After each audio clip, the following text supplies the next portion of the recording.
What's up, everybody out there in quarantine land? This is your host of the One Stone Dude podcast, Ryan Castle, and I'm talking to you about the Anchor app today. That's what this podcast has come to you from.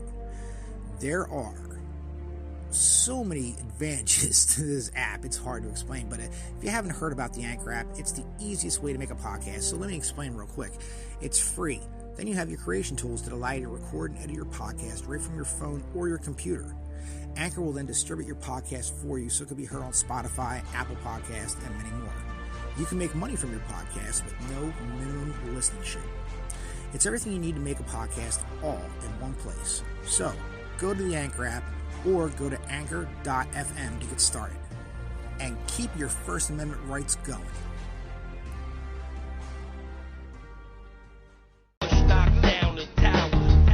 Pledge no allegiance, nigga, fuck the president's speeches. I'm baptized by America and covered in leeches. The dirty water that bleaches your soul and your facial features, drowning you in propaganda that they spit through the speakers. And if you speak about the evil that the government does, the Patriot Act to track you to the type of your blood. They try to frame you and say you was trying to sell drugs and throw a federal indictment on niggas to show you love. This shit is run by fake Christians, fake politicians. Look at their mansions and look at the conditions you live in. All they talk about is terrorism on television. They tell you to listen, but they don't really tell you their mission. They funded Al-Qaeda, and now they blame the Muslim religion. Even though Bin Laden was a CIA tactician, they gave him billions of dollars, and they funded his purpose. Fahrenheit 9/11, that's just scratching the surface.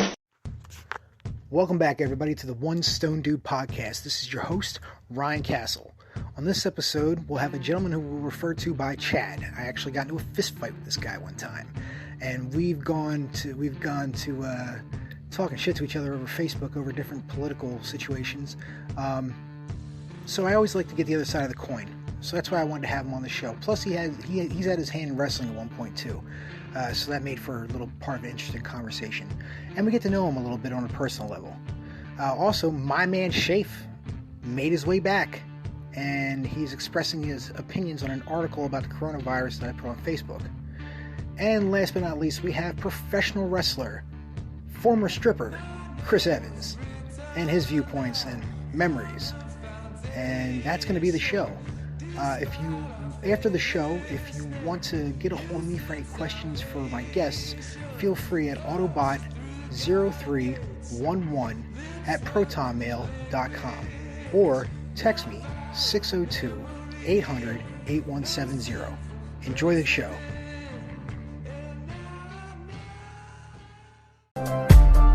You say I can't understand, but you're not giving me a chance.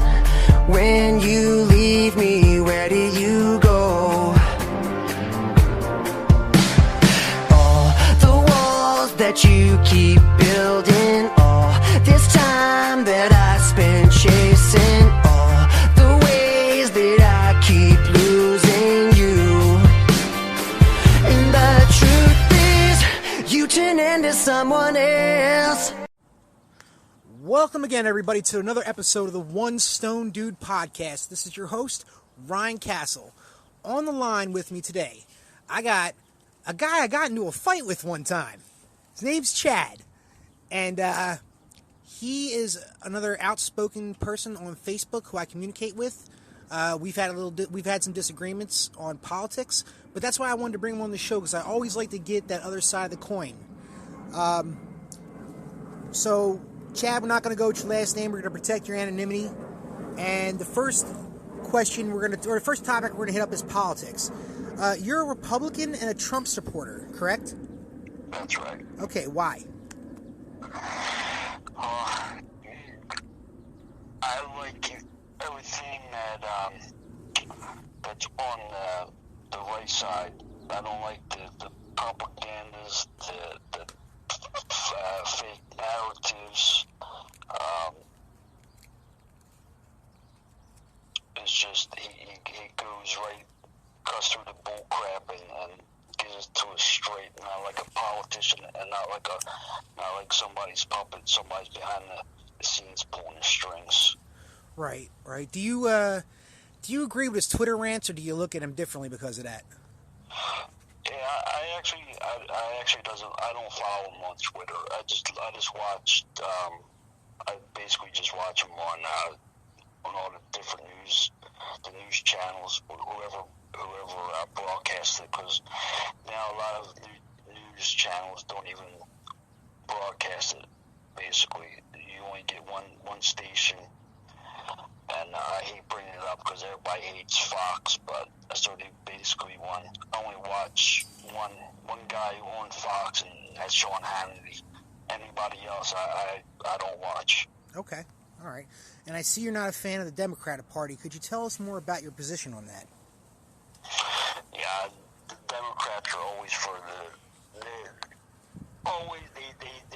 they want you to think they're for the right side, for the American people, but all they care about is the money.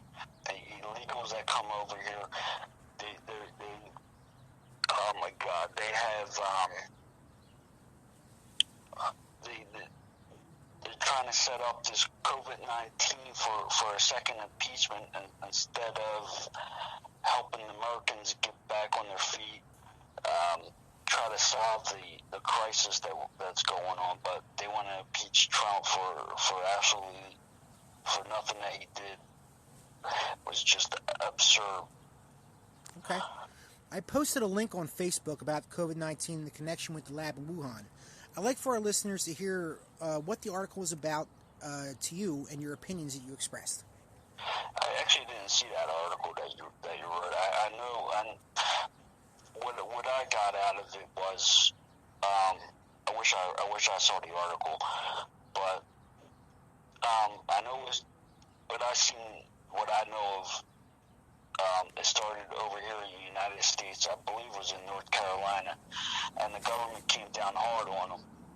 It was one of Bill Gates' assistants over here in North Carolina. I think it was North Carolina. So the government came down and shut down the experiment because it was too dangerous. So the people in China were like, "You can come over here and finish the experiment, and we'll pay you $50,000, and we'll give you room on board." So they finished.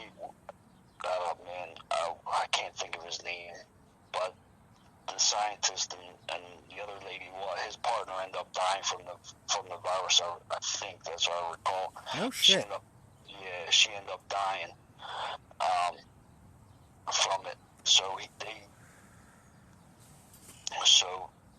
But it was I know it came from their experiment on bats, but it was I wish I knew how they released it down there in China. I think you and everybody else wonders that. Yeah, my man Shafe, he sees he agrees with you. We're going to get his story here in a little bit, and you seem to agree with his viewpoints as well. Yeah. Okay, let's switch gears. Pro wrestling. You had your hands in the pro wrestling business. Could you explain who you worked for and what you did? I worked with Dangerous Women of Wrestling. I was their publicist. I believe it was like 2011. But they started back in 1998. They first started out with Glow. Then they went to Dangerous Women of Wrestling. Then the guy that owned it, his partner, stabbed him in the back, and they took his ideas, and he ran with WEW.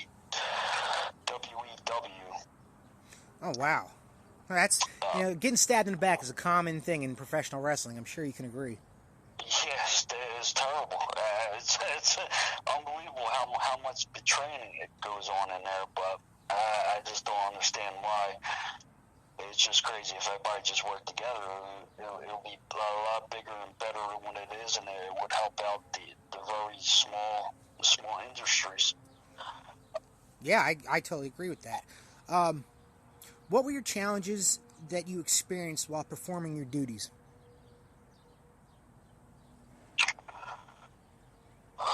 Obviously, not everybody's a wrestling fan, so that had to be one of them. That trying to tell people in the newspapers, because they hate fake stuff, so they don't want to help promote it or talk about it. It's basically the mainstream media. They try to get the message out, but they won't talk about it because they hate, for some reason they despise wrestling. Unless you're a WWE person, then they'll bring you on to talk about it. But anybody else, that was probably the biggest challenge, is trying to promote something that not a lot of people like. Right. Well, what was your interaction with the workers like? It was pretty good, except for one. I had a problem with one girl. She was jealous that, I don't know what she was jealous of. I mean, she was a wrestler. I was just a promoter, so I don't know what the hell she was jealous about. I mean, she could have did the same stuff, but she chose to be a wrestler, and she just got mad because I didn't know who she was. But that was the only thing I had problems I had so far. Okay. Did you build any relationships with people in pro wrestling? If so, who? Actually, I didn't. No, really? Yeah, no. Okay. I never met anybody. Okay. Well, besides me, I mean, you knew me and I was a worker, so at least you can say one. All right. We're going to get into a personal aspect of your life right now because I feel it could be healing and therapeutic as well. You recently lost your wife. How are you doing with the grieving process?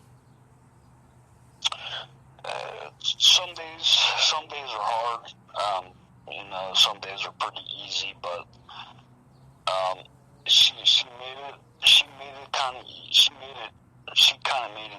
she tried to make it easier on me for the things that she did to prepare me for me to go through this by myself, because she knew this was going to happen about 10 years ago.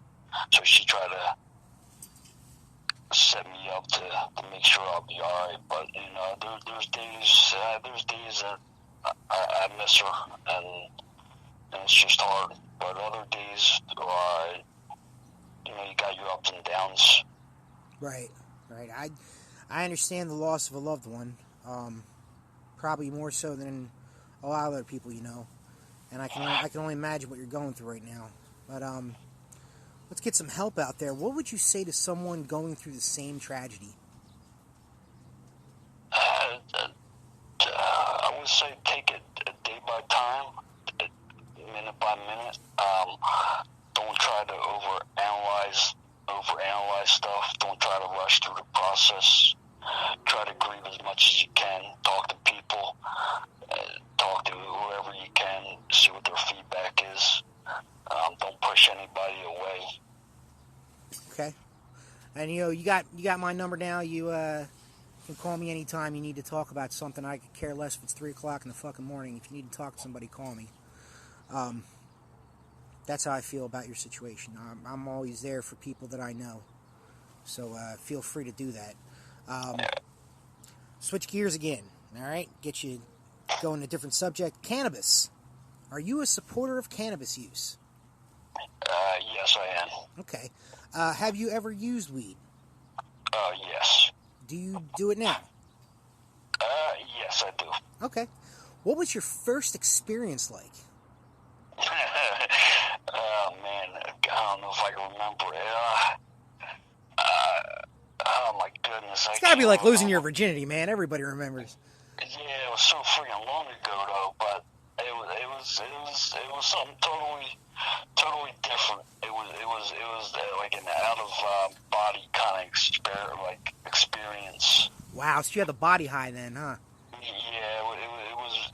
I'm sure it was probably laced with something, but who knows?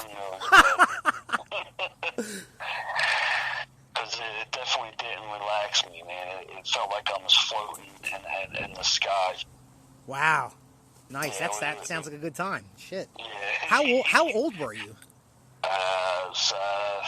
13. 13. Yeah, it seems to be a normal for people where we grew up, I guess. Yeah. From like 13 to 14, everybody smokes their first joint with somebody. Yeah,